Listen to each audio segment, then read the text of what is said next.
Kompas TV, Franky Wohel yang memantau bagaimana proses pemantauan hilal di sana. Selamat malam, Franky. Apa yang terbaru dari sana?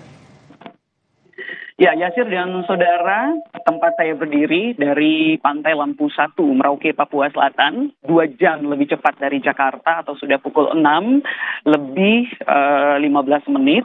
Perlu kami sampaikan bahwa pantauan hilal untuk penentuan awal 1 Ramadan 1445 Hijriah ini masih berlangsung dari pukul 4 sore tadi dan ini akan berakhir pada pukul 7 malam dilakukan oleh tim Falakia atau tim pemantau yang terdiri dari kantor Kementerian Agama wilayah Papua dan BMKG Jayapura serta dibantu oleh tim dari Stasiun Meteorologi MOPA Merauke.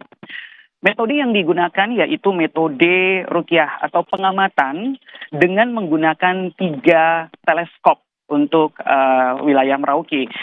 Dan berdasarkan konferensi pers yang baru dilakukan beberapa saat lalu disampaikan oleh Ketua Tim Pemantau Hendra Yulia Rahmah bahwa kecil kemungkinan hilal akan terlihat karena ketinggian hilal ini berada di ketinggian 0 derajat minus 20 menit atau bisa dikatakan hilal ini belum terlihat untuk pemantauan di saat ini. Perlu kami tambahkan juga pemantauan ini juga turut dihadiri oleh para pimpinan dari Kementerian Agama, Stasiun Meteorologi MOPA Merauke dan juga tokoh pesantren dan juga tokoh agama. Yasir. Terima kasih jurnalis Kompas TV, Franky Wohel yang melaporkan bagaimana pantauan hilal di Merauke, dan sebelumnya ada Dipo Nurbagia dari Kementerian Agama yang melaporkan bagaimana persiapan sidang isbat. Terima kasih rekan-rekan.